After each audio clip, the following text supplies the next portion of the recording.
बद्दी में जमीन के फ्रॉड का एक बड़ा मामला सामने आया है, जिसमें पीड़ित परिवार अब डीसी के पास गुहार लगाने सोलन पहुंचे। इन लोगों ने जमीन भर की कमाई से पहले प्लॉट खरीदा, फिर मकान का निर्माण किया।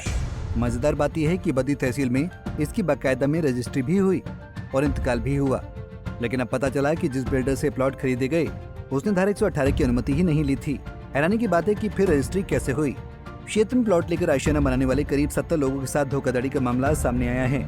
इस मामले को लेकर यहाँ के लोगों ने डीसी सोलन मनमोहन शर्मा से मुलाकात की और उनके समक्ष पूरा मामला रखा, जिस पर डीसी सोलन ने उन्हें आश्वासन दिया कि मामला सरकार के समक्ष उठाया जाएगा। लोगों के अनुसार करीब 6 महीने पहले उन्हें जानकारी मिली कि इस एरिया में अब राजस्व विभाग ने रेड एंट्री लगा दी है, यानी कि अब ना तो कोई यहाँ पर जमीन बेच सकता है और न ही कोई मकान का निर्माण कर सकता है।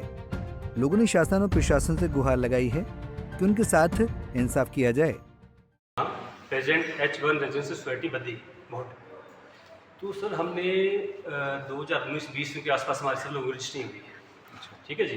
तो हम जब वहाँ प्लॉट्स लेने के लिए गए तो बिल्कुल साहब सिस्टर बैठे के जी BBND अप्रूव्ड है, रेरा अप्रूव्ड है, हम सब फैक्ट्री वर्कर हैं।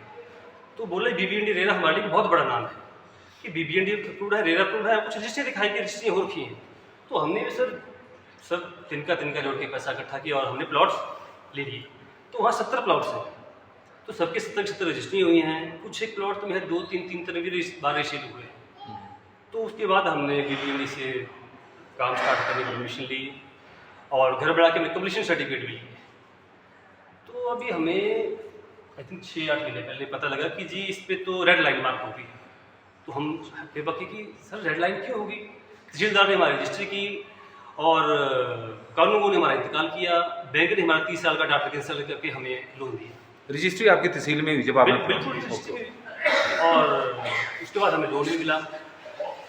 तो फिर पता लगा कि जी ये इनका कुछ है, बिल्डर का डिस्प्यूट है।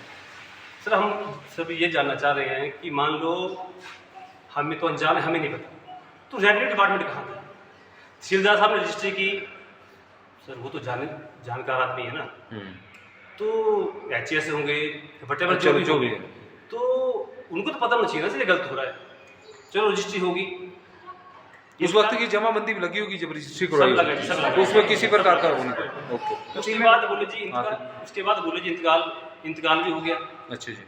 और फिर अब सर सब मजदूर बंदे हैं, हम बैंक गए, बैंक में फाइल लगाई तो बैंक भी चार्ज करते हैं, भैया 25-30 साल का डाटा वेरीफाई कराते हैं। तो बैंक ने भी लोन दे दिया, हमने घर बना लिया जी। तो अभी हमें 6 महीने पहले पता लग रहा है कि इस पर रेड लाइन मार्क है जी, आपने गलत किया है। तो सर हम यही जानना चाह रहे हैं कि हमारा कसूर क्या है। डीसी साहब से आपकी क्या बात हुई, उन्होंने क्या आश्वासन दिया आपको जो डीसी साहब के देखो जी, पहले स्टार्ट करता हूँ। हम डीसी साहब के पास आए कि सर ऐसी हमारी वो है। तो डीसी साहब बोले जी देखते हैं लेकिन इसमें कुछ, तो बोले हमारे बॉस हैं रेवेन्यू सेक्रेटरी साहब।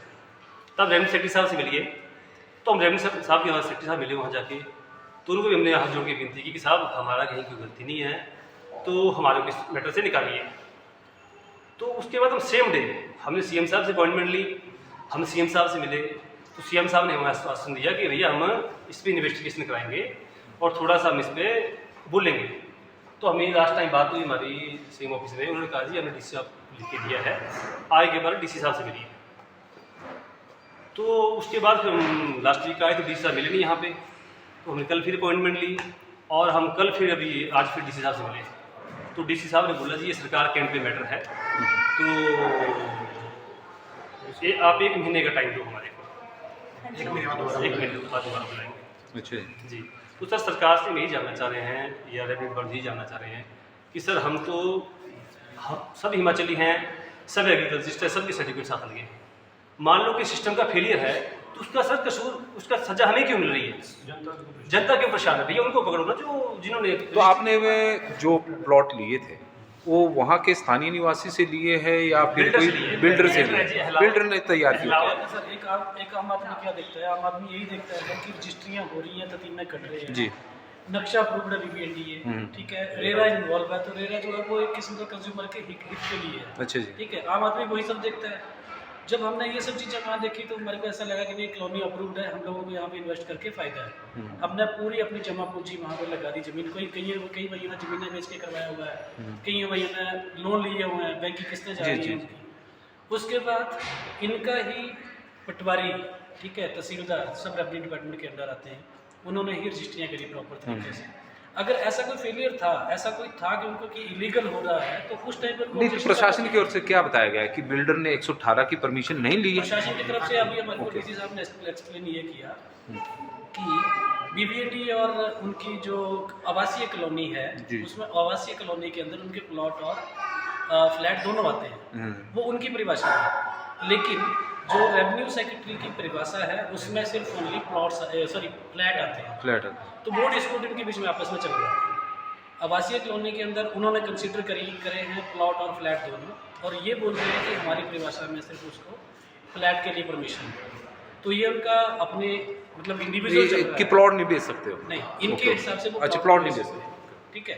तो वो बोल रहे हैं कि अभी हमने ये फाइल जो मतलब इनके लेवल पे डिसीजन नहीं होगा, ये सरकार के पास जाएगी, सरकार इसका डिसीजन लेगी कि एटलीस्ट करना क्या है। और हमारे को अभी 1 महीने का टाइम दिया है कि 1 महीने के बाद आके आप दोबारा से एक बार बात कर लो, मिल लो कि क्या आगे का हुआ। तो कितने प्लॉट थे? 70 प्लॉट थे। तो 70 के 70 ने मकान बना दिए।